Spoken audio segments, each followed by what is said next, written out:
Bismillahirrahmanirrahim. Assalamualaikum warahmatullahi wabarakatuh, sahabat seiman. Alhamdulillah, hari ini kita berjumpa lagi dengan tazkirah pendek pada siri yang ke-122 ya. Segala puji bagi Allah Rabbul Alamin, Rabb sekalian alam yang telah merezekikan kita dengan berbagai-bagai nikmat. Ya, yang terutamanya adalah nikmat Islam, nikmat iman, dan tidak kurang pentingnya adalah nikmat mengenal sunnah Nabi sallallahu alaihi wasallam dan beramal dengannya ya. Dan selawat dan salam buat junjungan besar Nabi Muhammad sallallahu alaihi wasallam, keluarga dan para sahabat yang mengikuti baginda sehingga hari kiamat. Alhamdulillah. Hari ini kita pergi kepada tajuk bid'ah dan bahaya ditimpa fitnah ya.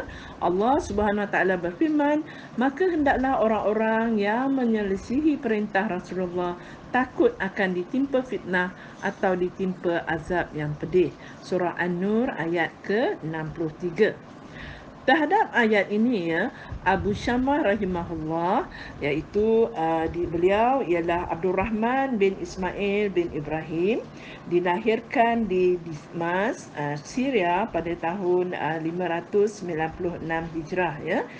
Di mukanya terdapat banyak titik lalat, maka dari situlah beliau mendapat gelaran Abu Syamah. Beliau merupakan seorang ahli ilmu dalam mazhab Syafi'i. Dikatakan beliau merupakan guru kepada An-Nawawi yang wafat pada tahun 676 Hijrah ya.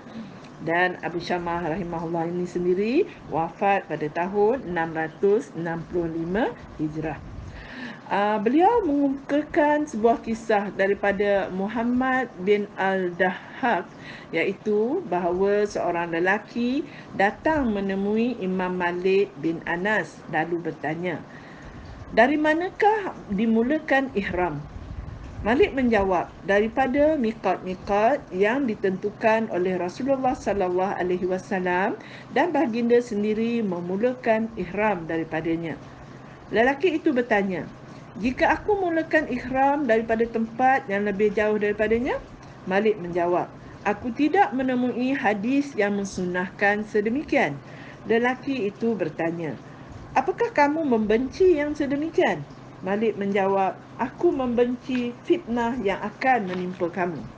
Lelaki itu bertanya, apakah aku akan ditimpa fitnah padahal aku hanya menambah kebaikan? Ya, kita lihat ya di sini, inilah juga yang lazim dikatakan oleh orang-orang yang melakukan bid'ah pada masa sekarang ya. Mereka menganggap ianya suatu kebaikan dengan pada mereka menambah kebaikan ya, apa salahnya dan sebagainya, macam-macam alasan lagi jawapan mereka. Malik menjawab, sesungguhnya Allah Subhanahu Wa Taala telah berfirman, maka hendaklah orang-orang yang menyelisihi perintah Rasulullah takut akan ditimpa fitnah dan ditimpa azab yang pedih. Ya, surah An-Nur tadi ayat yang ke-63. Apakah fitnah yang lebih besar daripada fitnah, iaitu tindakan kamu yang menentukan miqat yang lebih jauh yang tidak ditentukan oleh Rasulullah sallallahu alaihi wasallam? Ataupun dalam sebuah riwayat lain, Malik bin Anas membacakan surah An-Nur tadi ayat yang ke-63 lalu berkata, dan apakah fitnah yang lebih dahsyat daripada anggapan kamu bahawa apa yang kamu pilih untuk dirimu sendiri adalah lebih baik berbanding pilihan Allah dan Rasulnya. Jadi kedua-dua riwayat ini adalah riwayat daripada Abu Bakar Al-Khalal rahimahullah yang wafat pada tahun 331 Hijrah dalam Al-Jami' dan dikemukakan oleh Abu Syamah dalam Al-Ba'is ala Inkar wal Bid'ah wa Al-Hawadith ya, iaitu dalam Al-Maktabah Asy-Syamilah muka surat 21 hingga 22 ya.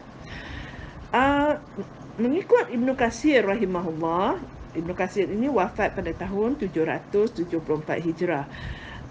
Imam Ibnu Katsir menjelaskan tentang ayat 63 surah An-Nur ini sebagai firman Allah, maka hendaklah orang-orang yang menyelisihi perintah Rasulullah takut ya, bermaksud menyelisihi perintah Rasulullah dari aspek jalannya, manhajnya, jalurnya, sunnahnya dan syariatnya.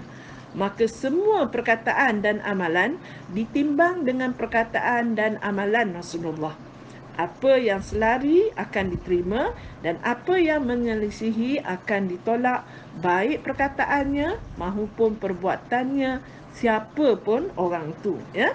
Ini sebagaimana yang sabit dalam dua kitab sahih, iaitu kitab Al-Bukhari dan Muslim, dan selainnya bahawa Rasulullah sallallahu alaihi wasallam bersabda, sesiapa yang beramal dengan amalan yang tidak ada atasnya perintah kami, maka ia tertolak.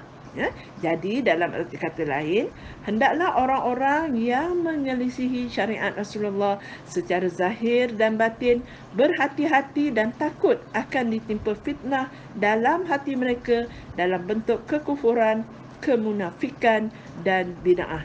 Ya, ini merupakan tafsir yang dijelaskan Imam Ibn Katsir rahimahullah dalam tafsir Al-Quran Al-Azim Maktabah Syamilah, merupakan tafsir bagi ayat surah An-Nur, surah An-Nur ayat yang ke-63 tadi, ya. Adapun firman Allah akan ditimpa fitnah. Fitnah yang dimaksudkan dapat dirujuk kepada ayat-ayat yang lain, ya. Contohnya daripada firman Allah, iaitu di dalam surah As-Saff ayat yang kelima, Allah berfirman, maka ketika mereka berpaling, Allah palingkan hati mereka, iaitu daripada mendapat hidayah, dan sesungguhnya Allah tidak memberi hidayah kepada kaum yang fasik, ya. Dan siapakah yang lebih zalim daripada orang yang telah diperingatkan dengan ayat-ayat Tuhannya, lalu dia berpaling daripadanya dan melupakan apa yang telah dikerjakan oleh kedua tangannya.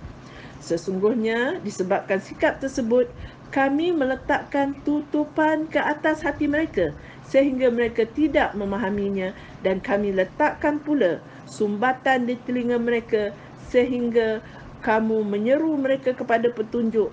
Nescaya mereka tidak akan mendapat petunjuk selama-lamanya. Surah Al-Kahf ayat ke-57. Ya. Jadi antara peraturan Allah Subhanahu Wa Taala yang merupakan sunnatullah adalah sesiapa yang berpaling daripada Allah dan Rasulnya, maka Allah akan memalingkan hati orang tersebut daripada hidayahnya, ya. Oleh itu kita akan dapati ramai orang yang pada mulanya mengamalkan satu bid'ah sementara dia menyedarinya. Maknanya apa yang kita katakan dia sedar dia buat itu adalah bid'ah. Dia mengetahui perkara itu bid'ah, namun dia tetap meneruskannya dengan alasan bid'ah hasanah, bid'ah yang baik, atau apa salahnya, ataupun Nabi tak buat tapi Nabi tak kata jangan buat, kan, atau ulama kata boleh buat, ya. Jadi ini semua adalah ungkapan-ungkapan yang memang biasa kita dengar daripada orang-orang yang mengamalkan bid'ah. Dan lebih malang lagi, bukan mereka sekadar mengamalkannya, malahan mereka dengan lantang menyeru di majlis-majlis ilmu mereka, menyeru orang-orang lain juga turut sama melakukan bid'ah yang diklaim sebagai bid'ah hasanah, bid'ah yang baik. Apa salahnya, ya? Nabi tak buat tak apa, tapi Nabi tak kata jangan buat, ya. Ulama kata semua boleh buat. Jadi perkara-perkara ini, ungkapan-ungkapan ini sangat biasa kita dengar, ya. Jadi apa yang terjadi pada mereka-mereka ini, lama kelamaan dia akan mengamalkan semakin banyak bid'ah, ya. Orang yang pada awalnya menyelisihi satu sunnah, sementara dia menyedarinya, lama kelamaan dia akan menyelisihi semakin banyak sunnah Rasulullah sallallahu alaihi wasallam, ya. Dan anda juga sahabatku seiman di luar sana akan dapati orang yang mengamalkan bid'ah ni, dia amat sukar untuk memahami ayat-ayat Al-Quran, hadis-hadis Rasulullah dan penjelasan tentang bid'ah. Ayat demi ayat, hadis demi hadis, penjelasan demi penjelasan kita kemukakan sekalipun, semuanya gagal dipahaminya. Mereka meneruskan amalan bid'ah seolah-olah ia sesuatu yang dibolehkan lagi disukai oleh agama, ya. Inilah fitnah yang dimaksudkan, ya. Bahkan fitnah itu mungkin datang dalam bentuk yang lebih dahsyat, yakni apabila Allah Subhanahu Wa Taala memberi kuasa dan kemudahan kepada dia membesar-besarkan bid'ah tersebut sehingga dia sangka dirinya berada di atas pertolongan Allah. Padahal itu hanyalah umpan ataupun istidrak, ya, amaran daripada Allah Subhanahu Wa Taala, yang mana Allah memukakan amaran Allah di dalam surah An-Nisa ayat ke-115, iaitu dan sesiapa yang menentang ajaran Rasulullah sesudah terang nyata kepadanya kebenaran petunjuk yang dibawanya, maka dia pula mengikut jalan yang lain dari jalan orang-orang yang beriman, kami akan memberikannya kuasa untuk melakukan kesesatan yang dipilihnya, dan pada hari akhirat kelak kami akan memasukkannya ke dalam neraka jahanam, dan itu adalah seburuk-buruk tempat kembali. Ya. Jadi berkata Ibnu Katsir rahimahullah, iaitu firman Allah dengan Allah mengatakan, dan sesiapa yang menentang ajaran Rasulullah sesudah terang nyata kepadanya kebenaran petunjuk, bermaksud sesiapa yang menempuh jalan selain jalan syariat yang dibawa oleh Rasulullah sallallahu alaihi wasallam, maka dia berada di satu belahan sementara syariat Islam berada di belahan yang lain. Ya, yang demikian disengajakan olehnya sesudah dinyatakan, dijelaskan dan diberikan pencerahan kepadanya tentang kebenaran. Ya, inilah dia yang ditulis oleh Ibnu Katsir di dalam tafsirnya, iaitu tafsir Al-Quran Al-Azim, Maktabah Syamilah, tafsir bagi ayat 115 surah An-Nisa itu tadi. Ya. Berbeza dengan orang yang menerima hidayah, maka Allah akan menambah hidayahnya kepada orang tersebut.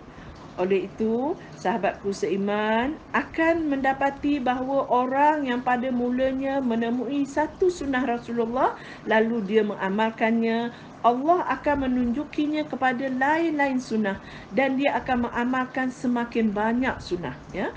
Orang yang pada awalnya meninggalkan satu bid'ah, Allah akan membimbingnya untuk meninggalkan bid'ah-bid'ah yang lain. Ya. Maka betullah sebagaimana yang dikatakan oleh para ulama, bahawa dengan matinya satu bid'ah akan hiduplah satu sunnah. Malahan pembalikan daripada itu, dengan matinya satu sunnah akan hiduplah satu bid'ah. Ya. Demikianlah peraturan Allah Ta'ala, ya, sunnatullah, sebagaimana firman-Nya di dalam surah Maryam ayat ke-76, dan Allah akan menambahi hidayah bagi orang-orang yang menurut jalan hidayah. Dan orang-orang yang menerima hidayah, Allah menambahi mereka dengan hidayah serta memberi kepada mereka dorongan untuk bertakwa. Ini daripada ayat yang ke-17 surah Muhammad. Akhir kata, ya, dalam topik yang kita bincangkan ini, berdasarkan firman Allah, maka hendaklah orang-orang yang menyelisihi perintah Rasulullah akan ditimpa fitnah dan ditimpa azab yang pedih. Maka takutlah, ya, takutlah kita, semoga kita tidak ditimpa dengan fitnah dan azab yang pedih, sebagaimana dalam surah An-Nur ayat 63 tadi. Hendaklah kita semua menjauhi bid'ah, baik yang kecil maupun yang besar. Ini kerana sesiapa yang mencipta, meyakini atau mengamalkan satu bid'ah, baik yang kecil maupun yang besar, Allah akan menimpakan fitnah ke atasnya sehingga satu bid'ah itu berkembang biak kepada pelbagai bid'ah lagi. Ya. Semoga bermanfaat. Untuk segmen mencari tahu pada hari ini ialah hanya Allah yang dapat memberi petunjuk dan hidayah. Saya sudahi dengan subhanakallahumma wa bihamdika asyhadu an la ilaha illa anta astaghfiruka wa atubu ilaik.